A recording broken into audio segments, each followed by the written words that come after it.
दोस्तों, क्या हुआ जब एक बेटा अपने गरीब बाप के साथ मोटरसाइकिल लेने शोरूम गया, लेकिन शोरूम की मालिक उसको यह कहकर भगा देती है कि तुम जैसे भिखारियों की औकात यहाँ गाड़ी खरीदने की नहीं है।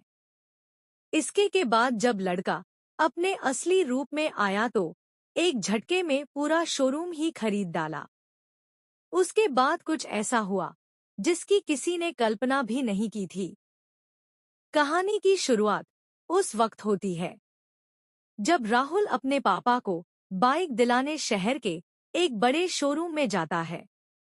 सालों की मजदूरी, एक एक रुपए की बचत और एक उम्मीद सब जोड़कर आज वे शहर के सबसे बड़े बाइक शोरूम के सामने खड़े थे। बेटा, देखना वही मॉडल है ना जो तू बताता था, पापा ने कांपते हाथों से शोरूम की खिड़की पर लगे पोस्टर की ओर इशारा किया। राहुल ने मुस्कुराकर सिर हिलाया। हाँ पापा, यही है, आज इसको लेंगे। अंदर दाखिल होते ही काउंटर के पास खड़ी एक लड़की, स्लिम हाई हील्स में परफेक्ट मेकअप और लाल लिपस्टिक में उनके पास आया। वो ये थी खुशबू, शोरूम की सेल्स गर्ल और मालिक की इकलौती बेटी। उसने राहुल को ऊपर से नीचे तक देखा। राहुल की पुरानी जीन्स, फटी जेब, धूल लगे जूता, पापा की चप्पल, और उसके होठों पर एक अजीब सी हंसी आ गई। हाँ भाई साहब, क्या चाहिए आपको? उसने ऐसे लहजे में पूछा जैसे कोई भीख मांगने आ गया हो। राहुल ने जेब से एक कागज निकाला जिस पर बाइक का मॉडल लिखा था। मैडम, हमें यह बाइक देखनी थी और डाउन पेमेंट के पैसे साथ में हैं, बाकी ईएमआई करवा लेंगे। खुशबू ने कागज लिया, पढ़ा और फिर जोर से हंसी। तेरी औकात है इस बाइक की? यह बाइक 3 लाख की है। अपनी हालत देखा है, ये शोरूम है, चैरिटी सेंटर नहीं। कुछ स्टाफ लड़के भी सुन रहे थे, हंसी दबा रहे थे। एक बोला, लगता है गलती से गरीबों की झोपड़पट्टी से यहाँ चले आए। राहुल की मुट्ठी बंद हो गई, चेहरा शांत रहा। पापा कुछ बोलते उससे पहले खुशबू के पिता, शोरूम के मालिक, बाहर आ गए। क्या हुआ खुशबू? पापा, ये लोग बाइक खरीदने आए हैं। शोरूम मालिक ने पापा की ओर देखा, एक पल रुके, फिर बोला, भाई साहब, आप जैसे गरीबों को सपना नहीं देखना चाहिए। हमारे यहाँ हाई प्रोफाइल कस्टमर आते हैं। आप जैसे लोग हमारा टाइम वेस्ट ना करें। चलिए बाहर का रास्ता देखिए। राहुल अभी चुप था। पापा ने शर्म से नीचे देखा। बेटा चलो, हमें जरूरत नहीं है। लेकिन तभी राहुल की आंखें होती है सीधे खुशबू के आंखों में। मैडम, आज आपने मेरे कपड़े देखे हैं, कल मेरी औकात देखोगी। वक्त बदलता है। क्या हम गरीब इंसान नहीं हैं? क्या हमारे अंदर दिल नहीं है? आपको अपने पैसे पर इतना घमंड नहीं करना चाहिए। ऊपर वाला सब देख रहा है। उसके घर देर है अंधेर नहीं। वो जिसे चाहे एक झटका में अमीर से फकीर बना दे। शोरूम में सब शांत हो गए। राहुल ने पापा का हाथ पकड़ा और बाहर निकल गया। बिना पलटे। बाहर धूप थी, सड़क तप रही थी, लेकिन राज का खून उससे भी ज्यादा उबल रहा था। उसने चलते हुए पापा से कहा, पापा, बाइक नहीं मिली लेकिन हिम्मत मिली। अभी वो वक्त दूर नहीं जब हम बाइक नहीं ब्रांड खरीदेंगे। राहुल को अब जिंदगी की सबसे कड़वी सीख मिल चुकी थी। लोग कपड़ों से नहीं, औकात से पहचानते हैं, लेकिन अब उसकी औकात तो अब बननी बाकी थी। शोरूम से निकलने के 3 दिन बाद राहुल शहर से वापस अपने गांव लौट गया। गांव का छोटा सा कमरा, टूटी चारपाई और एक पुराना स्मार्टफोन, बस इतने ही हथियार थे उसके पास। लेकिन भीतर आग थी, वो अपमान जो दिल पर लिखा गया था अभी हर पाल चीख रहा था। कुछ कर, अभी वक्त तेरा है। राहुल को इंटरनेट चलाने में दिलचस्पी थी।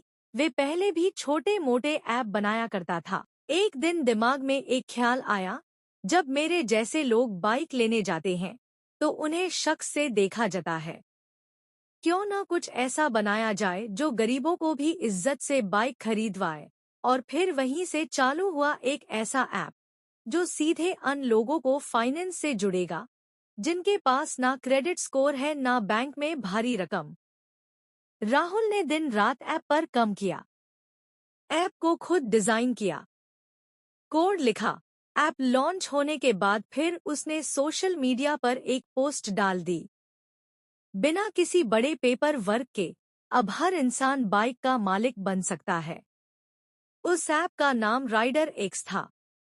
राइडर एक्स डाउनलोड पहले हफ्ते में 400 लोग डाउनलोड किया और फिर 4000 और फिर एक वीडियो वायरल हो गया जिसमें राहुल ने एक छोटे किसान को बाइक दिलवाई। लोग इमोशनल हो गए। ऐप का नाम चारों तरफ गूंजने लगा। 2 महीने में राइडर एक्स ने 1 लाख यूजर पार कर ली। छोटे बड़े यूट्यूबर इसके बारे में बात करने लगे और फिर एक दिन एक बड़े इन्वेस्टर ने रात से कॉल पर कहा, बहुत अच्छा स्टोरी। अगले ही महीने कंपनी को 2 करोड़ की फंडिंग मिल गई। अब राज के पास वह सब था, ब्रांड, पैसा, लेकिन चेहरा वाही साधारण सा रखा। उसने पब्लिक में अभी ज्यादा देखना पसंद नहीं किया। उधर उसी शहर में शोरूम की मालिक खुशबू की शादी की बात चला रहा था। एक रिश्तेदार ने बताया एक लड़का है, बहुत समझदार, करोड़ों का स्टार्टअप चला रहा है, नाम है राहुल। उसने कहा कि लड़का सच्चा है और घर भी सीधा साधा, पैसे की कोई कमी नहीं है। शोरूम वाले ने सोचा, वह एकदम परफेक्ट लड़का है, हमारे जैसे खानदान के लायक है। खुशबू ने भी उत्साह दिखाया, पापा, ऐसे लड़के के साथ तो हमारा बिजनेस भी बढ़ेगा। किसी को क्या पता था, जिस घर में वो रिश्ता लेकर जाने वाले थे वही घर कुछ साल पहले उनकी नजर में औकात से बाहर था।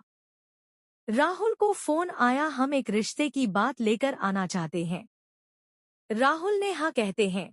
शोरूम वाला और खुशबू जब राज के घर पहुंचे, उन्होंने सदा सा दरवाजा देखा, लेकिन अंदर सब कुछ तरीके से था। जैसे ही दरवाजा खुला, सामने खड़ा था राहुल। खुशबू की आंखें फटी की फटी रह गई, उसके पापा के चेहरे से मुस्कान उड़ गई। राहुल ने बिना भाव के कहा, आइए बैठिए, रिश्ता लेकर आए थे ना। पूरा कमरा शांत और राज के चेहरे की मुस्कुराहट सिर्फ एक बात कह रही थी, अब तेरी औकात देखने की बारी है। खुशबू का चेहरा सफेद पड़ चुका था, जिसे वह कभी दुत्कार कर भगा चुका था। आज वही लड़का उनके सामने बैठा था। लड़की के बाप की सांसें अटक गई। सामने बैठा राहुल, वही चेहरा, वही आंखें, लेकिन अभी आत्मविश्वास अलग था। कमरे में वो नहीं, उसका बाजूद बोल रहा था, आप चाय लेंगे, जो किसी समय की तपती जलती से बदला जैसा था। खुशबू के पिता ने जबरन मुस्कुराते हुए कहा, हमें तो यकीन नहीं हो रहा, तुमने तो बहुत बड़ी तड़की की कर ली। राहुल ने सीधा मुंह पर बोला, कपड़े वाही है अंकल, सिर्फ नजर बदल गई है ना। कमरे में खामोशी छा गई। खुशबू पास कोई शब्द नहीं था। ओही पर बैठी लड़की, जो कभी ऊंची आवाज में हंसकर उसे भगा चुकी थी, अभी नजर झुकाकर बैठी थी। आपको रिश्ता करना था ना, तो आपको लिस्ट भेजता हूँ अपने एम्प्लॉई की, उसमें देख लीजिए किसका प्रोफाइल फिट बैठता है। खुशबू के पिता ने बात कटाते हुए कहा, नहीं बेटा, मतलब बात तो तुम्हारे और खुशबू की हो रही थी। लड़की का पिता पसीने में नहा चुका था। खुशबू, राज ने उसकी ओर देखा, यह वही लड़की है ना जिसने कहा था तेरी औकात नहीं इस बाइक की। अब आंखें झुक चुकी थी। वो बेप्सी जो कागज पर नहीं चेहरे पर दिख रही थी। सॉरी, खुशबू ने धीरे से कहा, सॉरी। राहुल की आवाज भारी हो गई, जब पापा के साथ तुमने मेरी औकात तौला तब तुम्हें यह शब्द याद नहीं आया। अभी मेरी कंपनी करोड़ों की है तो तुम्हें मेरा चेहरा पर इंसान दिखने लगा, अब कुछ नहीं बचा था। कहने को दोनों उठकर चले गए। अगले हफ्ते राज ने राइडर एक्स का नया फैसला घोषित किया। शहर में पहला राइडर एक्स प्रीमियम शोरूम खुलेगा और लोकेशन थी उस शोरूम के सामने जहां कभी उसे धक्का दिए गए थे। खुशबू के बाप गुस्से में तिलमिला उठा। ये हमारा अपमान है, अब बात उसकी इज्जत ही नहीं।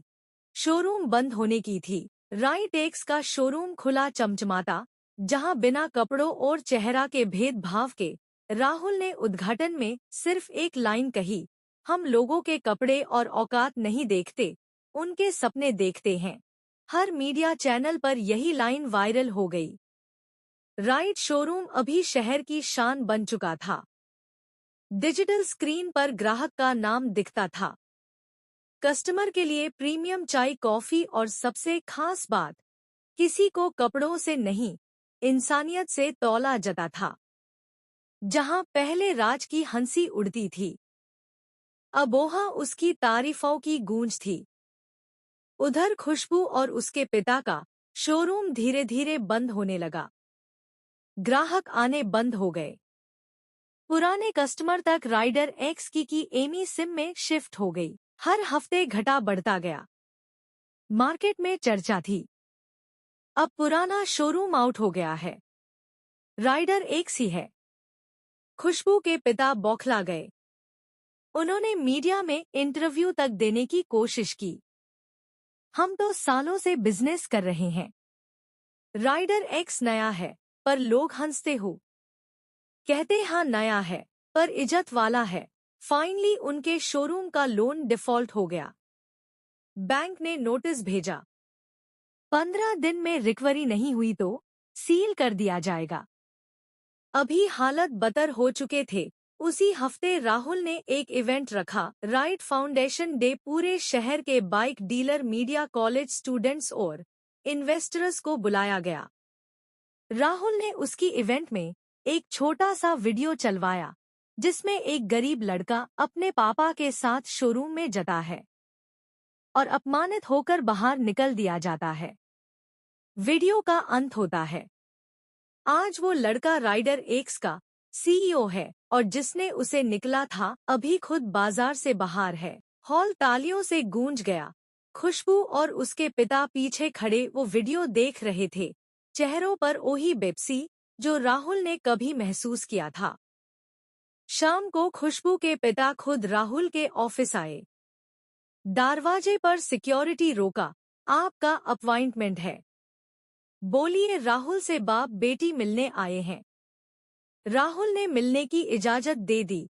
शायद आखिरी बार कुर्सी पर बैठते ही खुशबू के पिता बोले, बेटा अब कुछ नहीं बचा, सब कुछ खत्म हो गया, हम हार गए। राहुल चुप था, आंखों में ठंडा सा सुकून था। खुशबू बोली, हमने बहुत बुरा किया था, पर अभी समझ में आया, इंसान की औकात उसकी मेहनत से होती है, कपड़ों से नहीं। राहुल ने सिर्फ एक लाइन बोला, कभी किसी की गरीबी को मत तौलना, क्योंकि हालात बदलते देर नहीं लगती। टेबल पर रखा यह मेरा नया बिजनेस ऑफर है।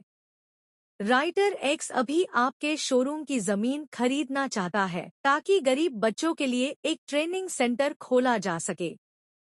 दोनों सख्त। राहुल ने उठकर कहा, मैंने बदला नहीं लिया, मैंने तुम्हारी सोच बदल दी और यही मेरी जीत है। अगले महीने उस शोरूम की बिल्डिंग पर एक नया बोर्ड लग चुका था, राइडर लर्निंग हब, जहां से सपने प्राप्त करते हैं। राहुल ने पापा को एक नई बाइक की चाबी दी थी और जब पापा ने पूछा, बेटा अभी क्या करोगे, राहुल मुस्कुराया और बोला, अब किसी को कपड़े देखकर शर्मिंदा नहीं होना पड़ेगा पापा। अभी राइडर एक सिर्फ बाइक नहीं, इज्जत भी दिलाएगा। कहानी तो खत्म हो जाती है, लेकिन कहानी से सीख मिलती है कि कभी किसी की बेइज्जती या मजाक नहीं उड़ना चाहिए। अगर कहानी पसंद आया तो कहानी को लाइक और चैनल को सब्सक्राइब करें। नमस्कार दोस्तों।